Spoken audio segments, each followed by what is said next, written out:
పాపవైతే రెప్పగా మారనా తూరుపు నీవుగా రేపువ నేనుగా అల్లిక పాటగా పల్లవి ప్రేమగా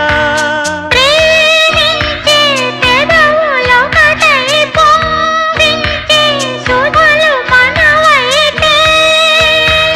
జగతికే అతిథులే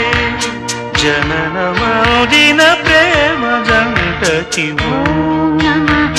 నయన జ్యోతులకు ఓం నమః హృదయ లయలకు ఓం నమః అధర జతులకు ఓం నమః మధుర స్మృతులకు